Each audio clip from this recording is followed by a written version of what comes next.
श्री शिवाय नमस्तुभ्यम। आप सबको पता है कि 16 श्राद्ध पक्ष का बहुत ही प्यारा सा महीना चल रहा है और ये जो महीना होता है हमारे पितरों को समर्पित होता है। अगर आपको अमीर बहुत जल्दी बनना है, मतलब पैसे आपको चाहिए कि हमारे घर में बहुत सारे पैसे आ जाएं और पितर आपके खुश हो जाएं, तो ये वीडियो आपके लिए है। बस आपको सफ़ेद कपड़ा, घी और चावल का एक छोटा सा उपाय करना है जिससे आप अपने पितरों को खुश करके माँ लक्ष्मी का आगमन अपने घर में कर सकते हैं। और ये सारे उपाय पूज्य गुरु जी की किताब तर्पण शिव महापुराण की कथा में पढ़ करके आपको समझाने की मैं पूरी कोशिश कर रहा हूं। बहुत ही ध्यान से सुनिएगा, ठीक है ना। देखो स्क्रीन पे आप सभी को दिख रहा होगा सफेद कपड़ा, है ना। आपको लेना है सफेद कपड़ा, लेकिन जरूरी नहीं है कि वो सफेद कपड़ा नया हो। आप चाहो तो एक रुमाल भी ले सकते हो, बट वो रुमाल साफ सुथरा होना चाहिए। इस चीज का ध्यान रखिएगा, ठीक है ना। रुमाल ले लिया आपने, रुमाल मतलब, या फिर चाहे सफेद कपड़ा लेना हो तो भी ले सकते हो, बट बहुत बड़ा मत लेना, है ना। आगे बढ़ें। फिर हमें ज़रूरत पड़ेगी घी की। ध्यान रखिएगा, कभी आप कोई भी गलती कर दो वो सब कुछ माफ़ हो जाएगी, बट पितृपक्ष में जब भी आपको घी लेना है तो गौ माता के दूध से बनी हुई ही आपको घी लेनी है। इस चीज़ का ध्यान रखिएगा, ठीक है ना। घी लेना, घी लेने के साथ में आपको चावल का दाना लेना। ध्यान रखिएगा, चावल का दाना आप चाहो तो खंडित भी ले सकते हो, कोई दिक्कत नहीं है, बट चावल का दाना आपको 7 मुट्ठी लेनी है। इस उपाय को घर का कोई भी सदस्य कर सकता है, छोटे से बच्चे से लेकर के कोई बूढ़ा व्यक्ति है वो भी कर सकता है। आपको अपनी मुट्ठी, दाहिनी मुट्ठी से 7 मुट्ठी चावल के दाने को लेना है, ठीक है ना। जो चावल का दाना आपने 7 मुट्ठी लिया है वो आपको इसी सफेद कपड़े के ऊपर आपको रख देना है, ठीक है ना। रखने के बाद में इसकी अच्छे तरीके से पोटली बना लो, जैसे बांध के नहीं बनाते पोटली, वैसे पोटली बना लो। बाद में आपके पास में जो घी है, पोटली बनने के बाद में जो घी होगी उस घी पर आपको उसकी एक बिंदी, घी की ज़्यादा नहीं, बस आपको एक बिंदी ऐसे करके लगानी होगी, ठीक है ना। फिर आप इस पोटली को उठाना, पूरे घर में एक बार घूम लेना, जितने भी रूम्स हों, जितने भी कमरे हों, उन सभी जगहों पे एक बार लेकर के घूम लेना। और घूमने के बाद में आप इस पोटली को उठाना, साथ ही साथ एक तांबे का लोटे में जल भरेंगे। और ध्यान रखिएगा, पितृपक्ष का उपाय है, 2 चीज़ों को इस जल के अंदर आपको जरूर डालना होगा, और वो आपको डालना है थोड़ा सा, 1 चुटकी काला तिल डालोगे और साथ ही साथ कुछ बूंद गंगा जल के भी आपको डालने होंगे, ठीक है ना। फिर आप इस कलश को उठाना और महादेव के शिवलिंग के पास पहुंच जाना। फेस रखिएगा हमेशा कौन सी दिशा? उत्तर दिशा।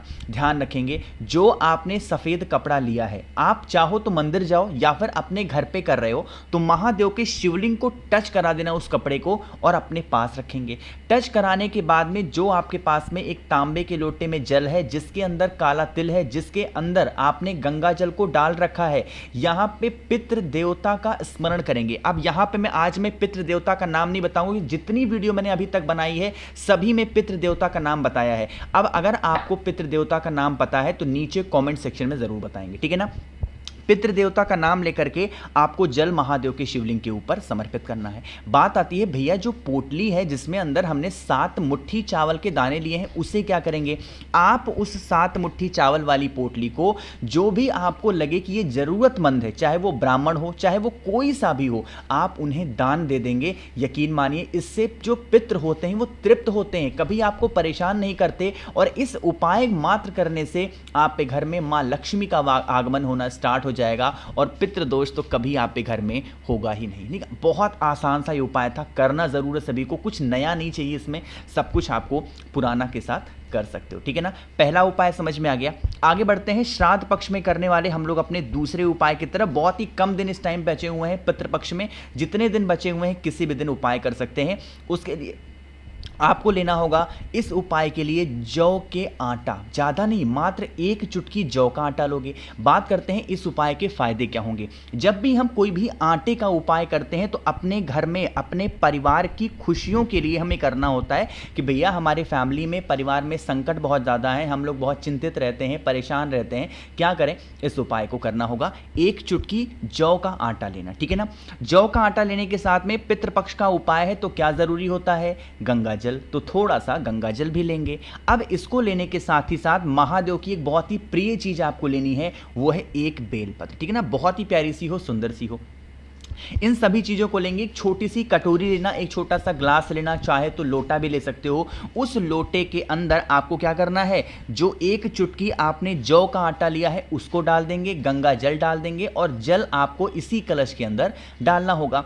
लास्ट में इस बेलपत्र को उठाएंगे, इस कलश के नीचे रखेंगे, अपने दाहिने हाथ पे, राइट हैंड पे सबसे पहले बेलपत्र को रखोगे और बेलपत्र रखने के बाद में ये जो आपने कलश लिया है इस कलश को बेलपत्र के ऊपर रखेंगे, है ना। रख दिया।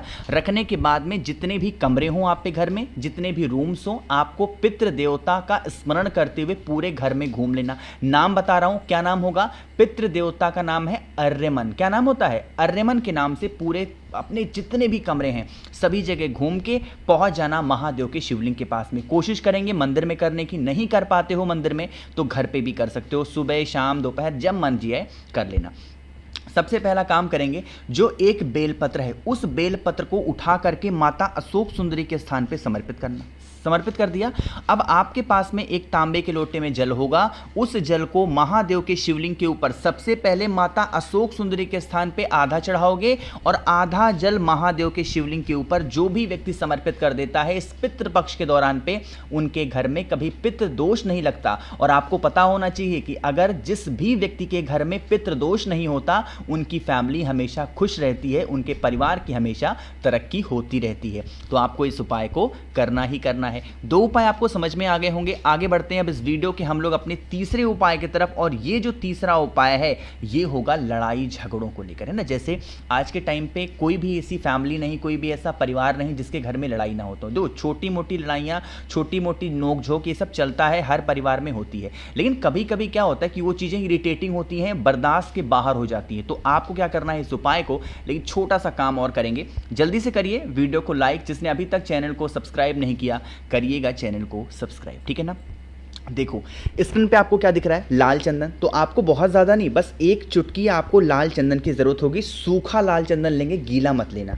लाल चंदन के साथ में पितृपक्ष का उपाय है लड़ाई झगड़े का, तो आपको क्या लेना है, काला तिल। कल भी बताया था कितने काले तिल, 31 काले तिल आपको लेने होंगे। लेने के साथ में फिर से आपको घी लेना है, और वो घी मैंने अभी आपको बताया है कौन सा होना चाहिए, गौ माता के दूध से बना हुआ घी होना चाहिए, ठीक है ना। इन तीनों चीज़ों को लेंगे, एक तांबे का लोटा लेंगे, उस तांबे के लोटे में जल भरेंगे। अब यहाँ पे मेरी बात ध्यान से सुनिएगा, ये बड़ा अलग सा उपाय है, बड़ा स्पेशल सा उपाय है। आपके पास में जो घी है ना, उस घी को जो भी कलश, जो कटोरी, जो गिलास, जो चम्मच आपने लिया है, जिसके अंदर आपने जल भरा है, जिसके अंदर आपने गंगा जल डाला है, और इसी कलश के अंदर क्या डालना होगा आपको, काला तिल भी डालना है। लेकिन जो घी की बात आएगी, उस घी की एक बिंदी आपको कहाँ पे लगानी है, जो भी कलश आपने लिया है उस कलश के ऊपर अपने पितरों का स्मरण करते हुए, ध्यान करते हुए आपको ऐसे बड़ी सी एक बिंदी लगानी होगी। और उसके बाद में आप इस कलश को उठाना, जहाँ पे मटका रखा हो, परिंदा रखा हो, आरो लगा हो, उस स्थान पे रख देना। जो भी विनती करनी हो अपने पितरों से विनती करेंगे, प्रार्थना करेंगे। फिर आप इस कलश को उठाना और सीधा महादेव के शिवलिंग के ऊपर पूरा का पूरा जल समर्पित कर देना, अपने पितरों का ध्यान करके। साथ ही साथ महादेव का एक बहुत ही प्यारा सा नाम है खुशियों को लाने के लिए, और वो नाम है कुंदकेश्वर महादेव के नाम से समर्पित करेंगे। साथ ही साथ वो जो व्यक्ति आप पे घर में लड़ाई करता है, झगड़ा करता है, उस व्यक्ति का नाम और गोत्र भी बोलेंगे। यकीन मान लीजिए अगर आपने इस उपाय को कर लिया ना, आप पे घर में कभी लड़ाई झगड़े नहीं होंगे, हमेशा परिवार आपका खुश रहेगा, ठीक है ना। एक आखिरी उपाय की हम लोग बात करने जा रहे हैं, जो कि इस वीडियो का हमारा चौथा उपाय है। और ये जो चौथा उपाय है वो आपको करना होगा अपने घर पे कर सकते हो, मंदिर में कर सकते हो, लेकिन फ़ायदे इसके एक हैं। जैसे ही आपने कमल गट्टा देखा आपको समझ में आ गया होगा कमल गट्टे का उपाय क्या है, धन संपदा। घर में माँ लक्ष्मी का वास नहीं है, चिंतित ही घूम रहे हो, कर्जे बढ़ते चले जा रहे हैं, कोई पैसा वापस नहीं कर पा रहा, इस उपाय को करेंगे। उसके लिए हमें 2 कमल गट्टे की ज़रूरत पड़ेगी। यहाँ पे कमल गट्टे की माला लिखी है। 3 अक्टूबर से नवरात्रि स्टार्ट हो जाएगी, और अगर आप लोगों में से किसी को कमल गट्टे की माला का उपाय नवरात्रि के दिनों में धन संपदा का करना होगा तो मुझे मैसेज करिएगा 9005643345। ये माला मैं आपके घर तक ज़रूर पहुंचाऊंगा, ठीक है ना। ठीक है ना। 2 कमल गट्टे ले लिए। कमल गट्टे लेने के साथ में जो लाल चंदन होगा वो भी आपको लेना है, लेकिन इस बार लाल चंदन आपको सूखा नहीं लेना, थोड़ा सा पानी डाल के इसको गाढ़ा कर लेंगे। 2 कमल गट्टा लाल चंदन लीजिएगा। साथ ही साथ तांबे के लोटे में आपको जल भरना। ध्यान रखिएगा, मैंने आपको 2 कमल गट्टे बताए हैं। 2 कमल गट्टों में से 1 कमल गट्टा इस कलश के अंदर डालेंगे और 1 कमल गट्टा अपने पास में रखेंगे। लाल चंदन अपने पास में रखेंगे और पहुंचेंगे महादेव के शिवलिंग के पास में। जो लाल चंदन होगा ना, उस लाल चंदन का लेपन माता अशोक सुंदरी के स्थान पे बहुत ही अच्छे तरीके से करोगे। जितना अच्छा आप कर सकते हो उतने अच्छे से करेंगे। साथ ही साथ जो आपके पास में कमल गट्टा है, उस कमल गट्टे को इस लाल चंदन वाले स्थान पे समर्पित करके, और जो आपके पास में जल है वह जल महादेव के शिवलिंग के ऊपर अपने पितरों का ध्यान करते हुए, स्मरण करते हुए समर्पित करेंगे। जो कमल गट्टा आपके कलश में था उस कमल गट्टे को नहीं उठाएंगे, उसको वहीं छोड़ देंगे। जो कमल गट्टा माता अशोक सुंदरी के स्थान पे आपने रखा था, उस एक कमल गट्टे को उठा करके और अपने घर की तिजोरी या अलमारी, जहां पे रुपए पैसे आप रखते हैं, उस स्थान पे अगर रख देते हैं तो आपके घर में पैसों की बरकत होगी और माँ लक्ष्मी का वास आपके घर में होना स्टार्ट हो जाएगा। तो करना सभी को इस उपाय को, बहुत ही प्यारा सा उपाय था। मैंने कोशिश की आप सभी को बहुत ही अच्छे से समझाने की। बाकी वीडियो पसंद आई हो तो लाइक ज़रूर करेंगे। कुछ पूछना है नीचे कमेंट सेक्शन में पूछ लीजिएगा, मैं पूरी कोशिश करूंगा आप सभी को रिप्लाई करने की। बाकी पूजा पाठ से संबंधित अगर आपको कुछ भी मंगाना है तो नंबर मैंने आपको दे दिया है, आप मुझे मैसेज करिएगा, मैं आपके घर तक उसे डिलीवर करूंगा मात्र 2 से 3 दिनों में। और हाँ, चैनल को ज़रूर सब्सक्राइब करेंगे जिसने नहीं किया। श्री शिवाय नमस्तुभ्यम।